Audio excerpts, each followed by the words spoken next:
بسم الله الرحمن الرحیم. سلامونه کتونکو، زه سیف الله عباس تاسو په خدمت کې حاضر یم. کتونکو لکه څنګه چې تاسو ته پته و چې د مونږ د ضلع خیبر په دا علاقه کې کوکي خیلو ته یو مسله پیښه شوې وه، کومې ته چې د متاثرینو ایشو ویلی کېږي. دغه متاثرینو د ایشو د بحالې دپاره یا د متاثرینو د بحالې دپاره سټرګلونه وشول، او دا سټرګل چې کوم دی دغه په بنیاد باندې په سیاسي اتحاد چې کوم دی د جمرود دغه یو اتحاد جوړ کړو، څومره سیاسي پارټي په هغې کې شرکت وکړو، دغه په مشترکه طور باندې یو اتحاد جوړ کړو، او دغه اتحاد چې کوم دی 98 دن پورې احتجاج وکړو، درنه ورکړه د جمرود بازار باب خیبر سره نږدې. هغه درنه بیا څه مذاکرات دوی په منځ کې وشول، او د مذاکراتو په وجه باندې بیا هغه درنه چې کوم هغه په موقع باندې ختم کړی شوه. اوس چې کوم دی دغه سیاسي اتحاد یو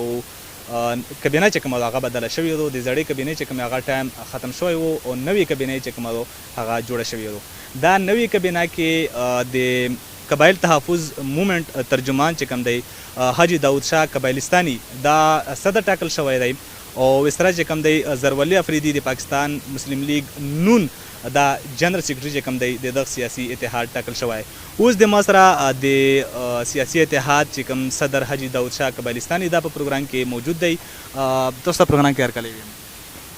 ډیره مننه. ټولو نه اول خو تاسو شکریا ادا کوم چې تاسو موږ له قیمتي وخت راکړو او د موږ سره وخت شیر کړو. ډیره مهرباني. قدرمن اوسئ، خوشحال و آباد اوسئ. داود شاه صاحب سټارټ وی چې کوم دی د اول نه واخلو که نه، بلکې اول خو سټارټ چې کوم دی دا زه خو ویم چې د هغه نه واخلو چې کوم تاسو نوې کابینټ جوړ شو، کوم نوې کابینه جوړه شوه. دا زړه کابینه چې کومه وه دغې 3 میاشتې ټایم او چې کوم د هغه ختم شوه، اوس نوې کابینه چې کومه وه دا جوړه شوه. په دا کې کم عهدې چې کوم دی هغه تقسیم شوي د مونږ خو چې کوم دی د 3 میاشتو د سیاسي اتحاد ټرن دی، و دا په کثرت رایه باندې دا ټرن ټایم چې کوم دی دا مونږ سره منعقد کړی دی، سره کنفرم کړی یم دی چې 3 میاشتې وي. په دا کې صدر دی، نایب صدر، سینیر نایب صدر دی، صدر دی، جنرال سیکرټري، ډیپټي جنرال سیکرټري، فاینانس دی، پریس سیکرټري، دا عهدې موږ سره کېدي. بله خبره دا و چې دا کومه چې د سیاسي اتحاد جوړ شوی دی دا په یوه مسله باندې جوړ شوی و، د کوکي خیلو د واپسې چې کوم متاثرینو د هغې د واپسې د بحالې دپاره. اوس چې کوم دی دا تاسو نورې مسلې هم کې را انوالو کړې، نورې پاره هم داسې سټرګل کوو لکه څنګه سټرګل تاسو یې دغې پاره و. بالکل په دا خبره کې څه شک نشته چې د مونږ د تیرا د کوکیلو د متاثرینو کومه مسله وه دا ډیره ګمبیره وه، او ډیرو خلکو پکې لاس و خوړل و څښل پکې کړي وو، پټې غلې ملې پکې ډیرو خلکو کړي وې، نو مجبور شو چې مونږ دغه ایشو په لاس کې واخلو او دا مسله حل کړو. د دې نه بغیر چې کوم کوېسچن دی وکړلو د نورو مسایلو، بېشکه چې سیاسي اتحاد چې کوم دی علاقایي د جمرود په تحصیل په سطح باندې چې څومره مسایل هم دي هغه مسایلو انشاءالله مونږ راوچتوو او حل کوو یې، او د وس حده پورې کوشش و انشاءالله کوو. تاسو څه وی چې عوام په دا باندې مطمئن دي چې تیرا چې کومه مسله وه بیا چې کوم مذاکرات وو هغه ټیک شوي؟ الحمدلله فی الحال خو چې کومه تر اوسه پورې معامله روانه او ډیره شفاف روانه او ښکلې روانه، بالکل قوم اعتماد هم دی، او د سیاسي ملګریو هم ښه پر امیده یو، ټول هم چې مونږ چې څومره هم یو ښه پر امیده یو الحمدلله انشاءالله کېږي. و په منځ کې څه وړې خبرې راځي، دا خو ډېره لویه مسله، خو هغه هم انشاءالله چې داسې مسله ونه وي چې هغه مونږ یا پرېږدو یا اګنور کېږي او یا هغه مسله حل کېږي نه. دا کوم مذاکرات چې تاسو کړي وو دا کې کومې خبرې شوي دي؟ داسې مختصر ورته وایاست. په دا کې بس همدغه چې کومې مونږ ډیمانډونه وو هغه ډیمانډونه مکمل کړي، بس حل شول. چې کومې مونږ 4-5 ډیمانډ وو هغه ټول هم کې وشول. آصف غفور صاحب چې کوم ډي جی ایس پی آر او سابقه هغه په یو پریس کانفرنس کې دا خبره کړې وه چې دا علاقه چې کومه دا کلیر شوي و، طالبانو نه کلیر شوي یا ماین نه کلیر شوي و، دا بیا نان ډیکلیر څنګه وګرځوي؟ همدغه وجه خو مونږ د ریاست د ادارو نه ټولې دا کوېسچنې بار کولې په درنه کې، او بیا چې کوم نور ملګري د بهر نه میلمانه راغلي هغو هم دغه خبره کوله، او مونږ هم دغه جواب د مونږ سره نه و، مونږ دا جواب غوښتو چې وجه څه ده چې دغه کلیر شوې ده، و کلیر نه بعد بیا اوس دغه خبرې دي چې کوم نه ورپرېږي، دغه مجبوري په وجه خو مونږ راوچت شوي وو. تاسو سره په دا باندې خبره وکړه، تاسو مذاکراتو کې دا خبره واجدو وي چې مونږ ماین سروې کوو، یعنی د ماینونو صفایي وکړو، نو هلته خو خبره د ملیټري طرف نه ډیکلیر وه، خو کلیر وه، بس کلیر کړه خبره وه چې یاره دا علاقه کلیر شوې ده، نو بیا څنګه دا مذاکراتو حصه جوړه شوه؟ بس دغه د بی ډي وغیره دا خو صرف داسې چې یو ریزنز وي او ریزنز پیش کول وي، په دغه ریزنز باندې مونږ چې کوم دی دغه ریزنز نه مونږ ایشو نه جوړوله، دا څه ریزنز نه وو، خو بس هغه د ریاست بیروني یا اندروني کومې پالیسۍ چې په غزا کې اپلای شوې نو موږ ویل چې یاره پکار ده چې په پالیسو کې چینجز راشي و قوم له خوشحالي راشي. نو تاسو ته دا پته وه چې ملیټري طرف نه کلیر کړ دا خبره شوې وه چې دا علاقه کلیر ده، هغې نه پس بیا چې کوم دا یوه مسله پکې راپیدا شوه چې یاره ماین کلیر کول، نو چې مخکې کلیر وه بیا پکې دوی دا ایشو جوړه کړه، آیا په دغه ټایم کې تاسو دا شک او شبه پیدا نه شوه چې دا مسله مطلب دوی غځول غواړي؟ مونږ د اول نه په دا خبره باندې مطمئن وو چې مونږ ته مکمل مختلف حربې استعمالیږي د دغه درنې ختمولو لپاره او دغه ډیمانډ د کامیابېدو لپاره مختلف حربې استعمالیږي، خو هغه مونږ ولیدې مونږ ته پته وه چې مونږ په پاخه اعتماد سره ناستو، مونږ ته پته وه چې دا شی انشاءالله چې حل کېږي، او چې څنګه یې مونږ اعتماد و امید و هغه شانتې خدای پاک سرته ورسوله. مطلب هماغه شانتې حل شوه؟ حل شول الحمدلله. سروې څومره حده پورې سروې کمپلیټ شوی؟ د دوو علاقو سروې کمپلیټ شوه، په یوې مکمل کمپلیټ ته بلې تقریبا 40 to 50% هغې بلې هم روانه وه، لکه مهربان کې چې کوم سکندرخیلو پورې او راپورې غوړه باندې هغه سروې کمپلیټ شوې ده، اوس د تردارې سروې چې کومه وه هغه روانه وه هم تقریبا 30 to 40% هم شوې وه روانه. تاسو په اول کې یو ډېر کلیر کټ موقف و، تاسو دا خبره کوله چې مطلب موږ ته هغې درنه نه ختمو چې تر کومه پورې موږ ته دا اجازت نه میله شي چې بس تاسو تیرا ته روان شو، حالانکې دا خبره کېده چې موږ ویسو نو یو ځای و ټول سره څو، نو بیا مذاکرات وشول او مذاکرات بیا همداسې ورځ په ورځ دا خبره ډیلی کېږي او همداسې وروستو کېږي. بس داسې و چې کله یوه خبره په احتجاج باندې شي په هغه وخت کې خو بیا ډېره سخت مطالبات وي، خو په کار دغه چې بیا حقایقو ته سړی وکسي. حقایق دا و چې په یو ځای باندې ټول تیرا سروې خو نشي کېدای، چې حقایق خو دا و چې کلیر شوي وو. نه هغه کلیر وه، خو لکه کومه لکه نویر پرېښودل وو که نه، تاسو خبره وکړله د کډو د واپسې چې مونږ خو دا خو یو واقعي خبره او حقیقت دی چې په یو ځای باندې ټول نشي کېدای، ناممکنه خبره او ډېره لویه علاقه ده، دا تقریبا 20 to 22,000 پاپولیشن دی، نو دا په یو ځای باندې ناممکن دی، دغه بیډ هم ناممکنه ده. نه بیډ خو شوې علاقه کلیر وه ځکه نه علاقه کلیر ټوله نه وه. غفور صاحب بیا ویلي وو چې دا علاقه کلیر ده،